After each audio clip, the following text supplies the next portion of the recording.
Hello, I'm Tapout. And does it feel good to be playing Splatoon today?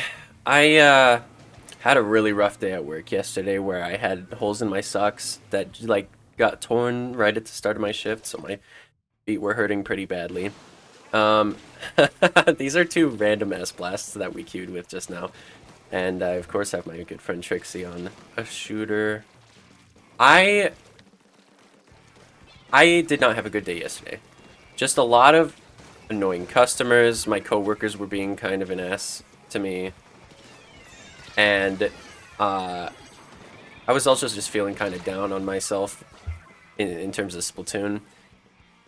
Today, though, I feel good because I stayed up last night and spent time with people who care about me and who will be able to tell me everything is just fine and that it's always going to be just fine as long as I persist.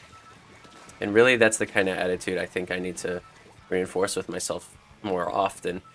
A lot of my Splatoon journey has been very solitary. I don't really review my games with other people. I don't really let others know how my progress is in terms of like what I'm working on. Oh shit, yeah, the Flings has been fiending for me this whole game. I don't really let others know what I'm up to in terms of just like how I'm doing in Splatoon because I don't have a team and because everyone else is working on their own shit a lot of the time, you know. So, I don't know.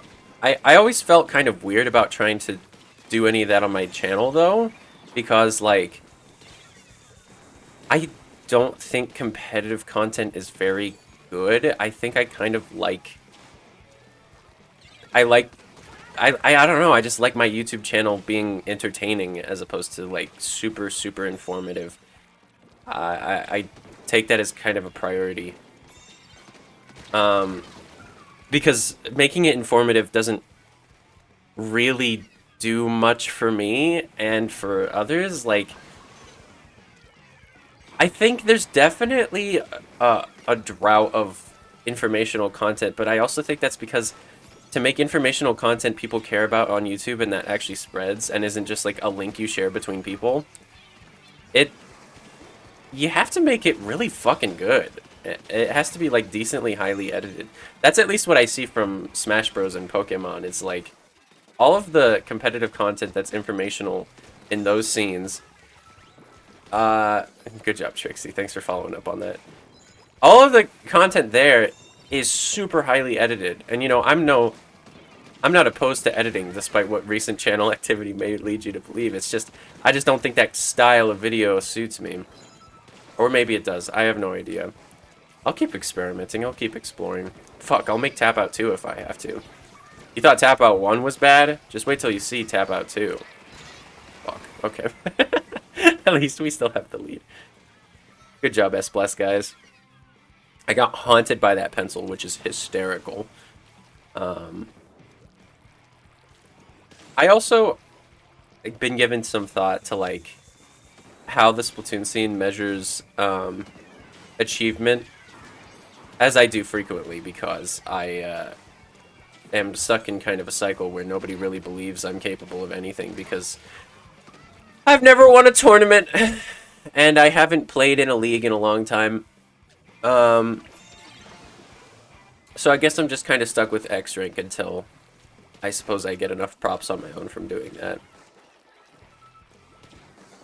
But the way that the scene measures skill is it's very strange. It's largely about like how much you do.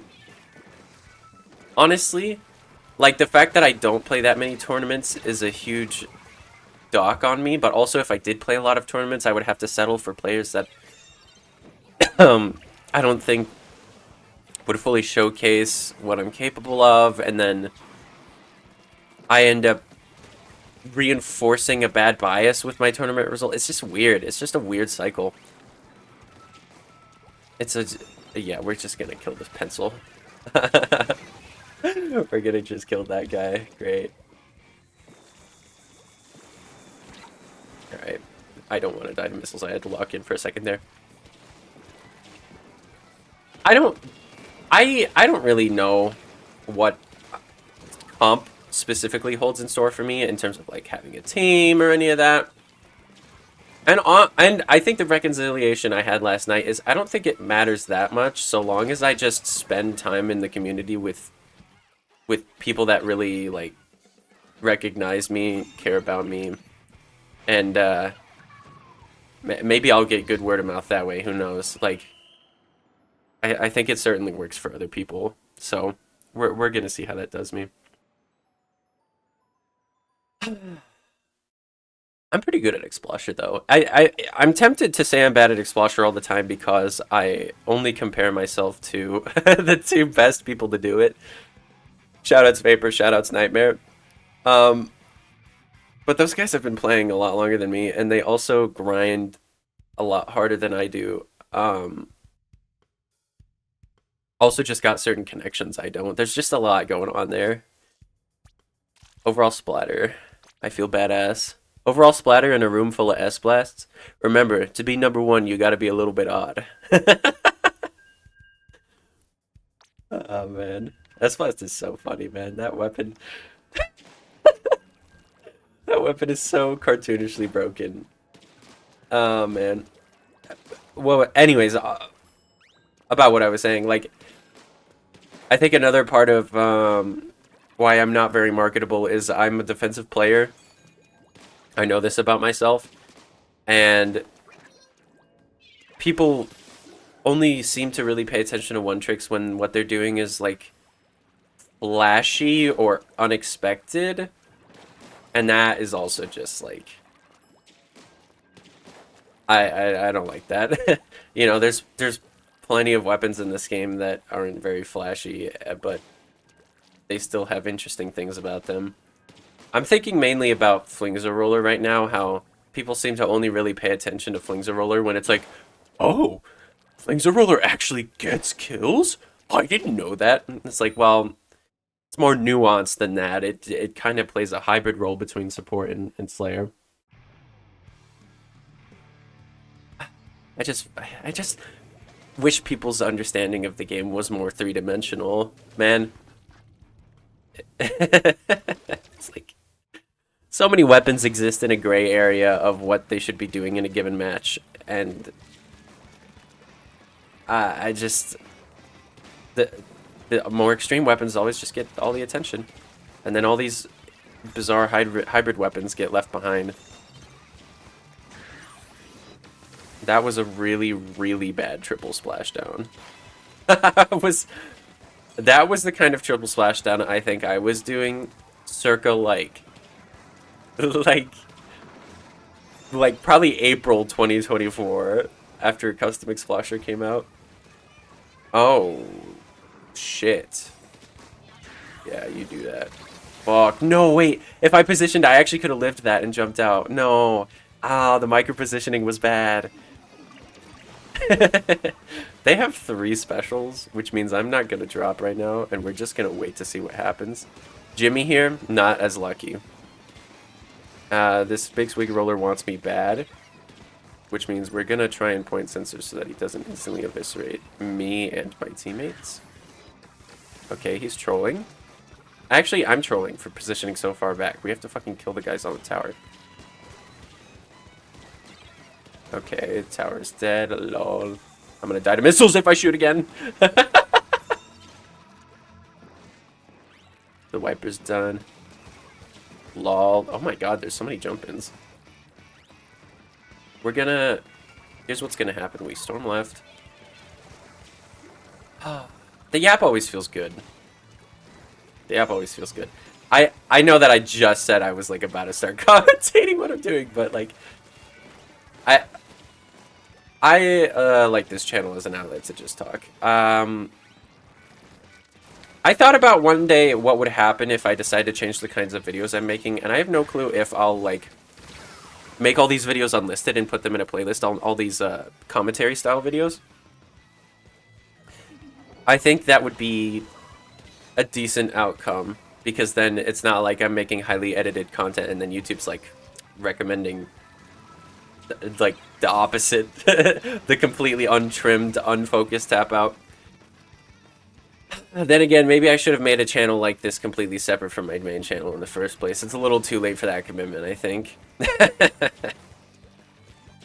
We'll see. We'll see what happens. I should really... Okay, fuck. These guys are getting a lot of special, and that's kind of making me afraid to approach them. This is bad gameplay. I would really like this Flings Roller to go down. Jimmy cleans it up. Slippin' Jimmy. We're gonna take top here. Okay. Once again, I try the Worthless Storm that nobody follows up on. Because everyone just gets triple splash down. Fuck, man. I can't believe I died to that. I was like so far on the other side of the tower. I gotta look at the replay or something. That was just bizarre. Can we... Alright. I honestly can scarcely believe we're even losing to this. But we're about to get hammered for approaching. Oh my god! Big Swig Roller, dude. What the fuck is this bullshit? I can't believe how hard this is getting farmed. We have to just kill that Big Swig Roller. He's the only opponent. Okay. Like, I've gotten a lot of Ink Storms this game, but it's not nearly enough to help us push forward in the face of, like, bubble triple splashdown every push. Can I please get you here? Oh my god, that's so stupid. That is such a dumb trade. I want to jump to the tower, please and thank you. Jimmy. Jimmy on the tower, probably better than me, honestly. We're gonna let him do that. I would really... Oh my god! And I got misted! I can't do it. This way. Yeah. You got something like that going for you. Oh my god. Just so bad. It's okay. We probably lose. And it will have been for the fact that... Wait, hold on. What's this? So, okay, he's got special power up. I almost guarantee all the subs are special charge. I wasn't even looking at his gear every time I died. This is insane, man. Okay. No, GG. Like, holy fuck. I just... the spam is so much, man. That's how it is on tower control. That's how it is on Undertow Spillway. And I hope you guys have your people to keep you going, despite all the spam, and despite feeling like you're fighting an extreme uphill battle just to get 10 points on tower control. See ya.